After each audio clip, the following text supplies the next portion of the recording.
Bonjour et bienvenue chez Neuf Reptiles. Aujourd'hui, je vais vous parler d'une espèce que j'affectionne particulièrement, le Rhakodactylus auriculatus. C'est une espèce qu'on ne trouve pas souvent en captivité chez les particuliers, tout simplement parce que c'est une espèce qui a une mauvaise réputation. On va parler de cette mauvaise réputation un peu plus tard. Là, on va se concentrer d'abord sur l'animal.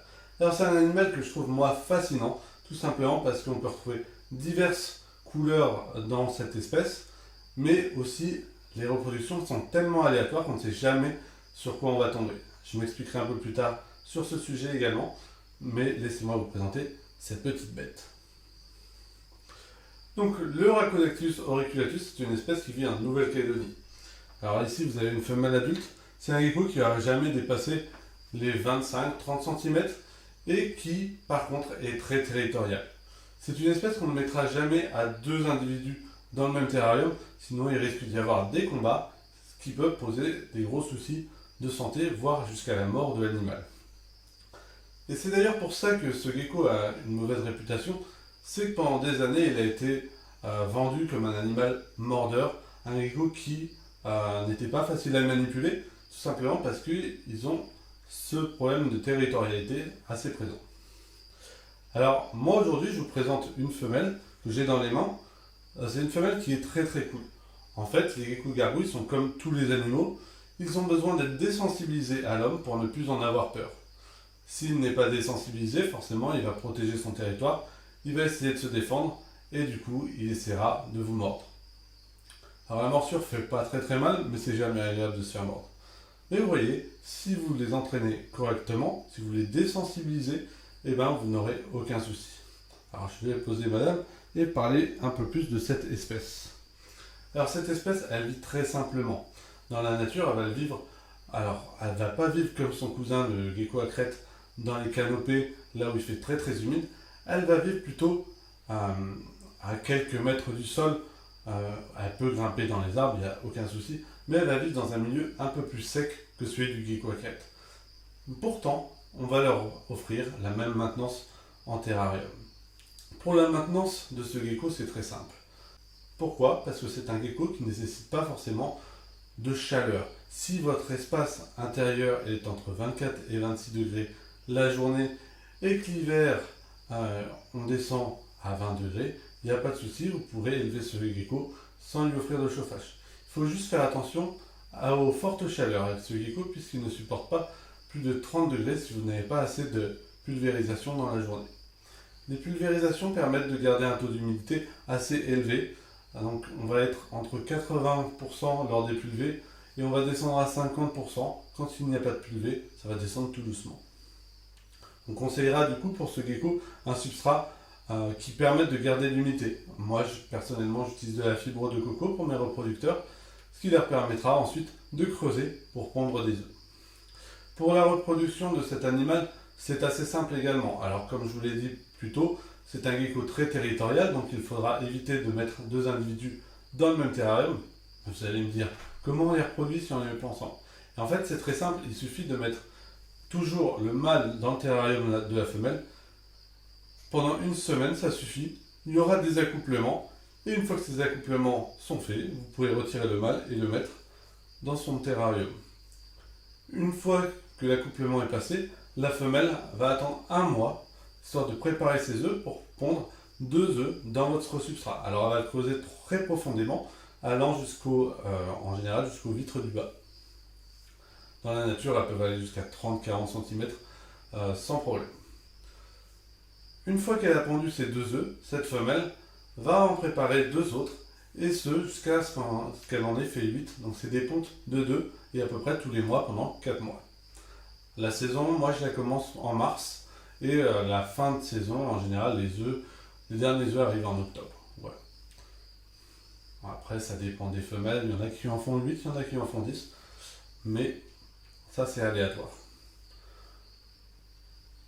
Pour la nourriture, c'est très simple.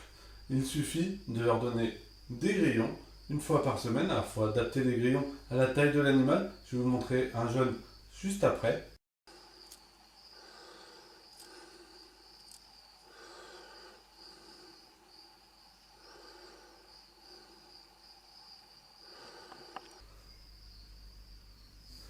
Ensuite, il va aussi manger de la nourriture spécialisée, ce qu'on appelle du repachi, du pangea ou autres marques qui sont spécialisées pour les geckos de Nouvelle-Calédonie et que vous pouvez donner facilement. C'est une poudre déshydratée qu'on va mélanger avec de l'eau et qu'on va donner à notre animal.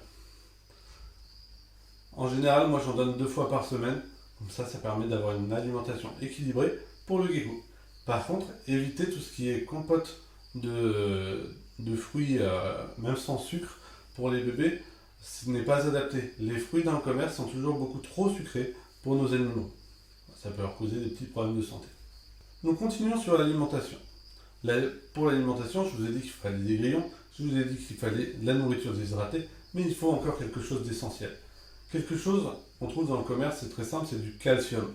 En fait, ce gecko a besoin de calcium, donc il faudra lui en donner 1 fois par semaine. Alors, en général, on saupoudre sur les grillons. Moi, j'en mets dans ma nourriture spécialisée, ce qui permet au gecko de bien la manger. Et moi, ça me permet de vérifier s'il a bien mangé son calcium. Et 1 fois par mois, on va leur apporter un complément en vitamine D3. Donc c'est du calcium avec de la vitamine D3. On donnera 1 fois par mois, pareil, sur les grillons ou dans la nourriture spécialisée. Pour ceux qui veulent mettre des UV, alors moi ici, vous voyez toutes les nurseries derrière moi, il y a des UV. Tout simplement parce que les UV sont naturels, dans la nature on en retrouve. Bien sûr, les geckos ont des cachettes pour ne pas s'y exposer. Alors pourquoi je mets des UV quand même? Tout simplement parce que comme ça, si les animaux ont besoin de s'y exposer, ils vont le faire. Par contre, s'ils n'en ont pas besoin, ils ont assez de cachettes. Je leur donne le choix. C'est important de donner le choix à votre animal, tout simplement parce que plus il aura le choix, plus il aura de capacité de réflexion et il pourra s'auto-gérer. Donc voilà, il sera totalement autonome. Donc voici un terrarium pour un jeune Rhagodactylus auriculatus. Donc encore une fois, moi je suis professionnel, donc j'ai besoin de désinfecter les terrariums assez souvent. Donc ils n'ont pas un bac planté, mais vous pouvez très bien faire un bac planté. Pour ce gecko, il faut savoir qu'il y a des papiers qui sont obligatoires à obtenir lors de l'achat de cet animal. Peu importe où vous l'achetez, que ce soit un amateur ou un professionnel, vous devez récupérer tous ces documents pour pouvoir l'avoir légalement. Alors ces documents, c'est simple. Vous avez besoin d'un certificat de cession. Alors si vous avez une facture, pour un professionnel, ça suffit. Il n'y a pas besoin de certificat de cession. Il faudra aussi les documents IFAP, puisque c'est un animal qu'il faut enregistrer auprès de cet institut. Et ensuite, il vous faudra une fiche de maintenance. La fiche de maintenance, elle est obligatoire. Ça vous permet ensuite d'élever votre gecko comme il faut, et ça évite les problèmes de santé. Si la personne ne vous fournit pas de fiche de maintenance, vous pouvez vous référer à cette vidéo, il n'y a aucun souci. Pour la taille du terrarium, pour ce genre de spécimen, moi je conseille pour un bébé un 30-30-45. Donc 30 en largeur, 30 en profondeur et 45 en hauteur. Pour un individu adulte, je vais conseiller 45-45-60, pareil, toujours dans la hauteur. Donc 60 en hauteur, c'est parfait pour un individu. Ensuite, une fois que votre terrarium sera acheté, il faudra du coup créer le décor. Alors ce qu'il faut penser, c'est que c'est un animal qui grimpe quand même pas mal, donc il faudra apporter pas mal de branches, une bonne couche de substrat en fibre de coco. Vous pouvez mettre ce que vous voulez du moment que ça gère bien l'humidité et que les femelles puissent creuser. Ensuite, il faudra adapter, du coup mettre des branches. Si vous voulez mettre de vraies plantes, il n'y a aucun souci, il faut faire juste attention qu'elles ne sont pas toxiques pour les animaux, mais c'est possible. Vous pouvez faire des terrariums bioactifs, donc avec des insectes et tout, ça marche très bien. Alors moi ici je ne le fais pas tout simplement parce que j'ai tendance toutes les semaines à fouiller pour voir s'il y a des œufs. Donc je ne peux pas me le permettre puisque je détruis les plantes à chaque fois. Mais si vous avez un gecko gargouille pour l'ornement, vous pouvez faire un bac très joli avec des plantes. Voilà. Pour le démarrage des jeunes, c'est quelque chose qui se fait très facilement. En général, l'œuf va éclore au bout de 60 jours à 25,5 degrés. Alors là, je vous parle d'une expérience personnelle. Donc voici 2 œufs de Rhagodactylus auriculatus.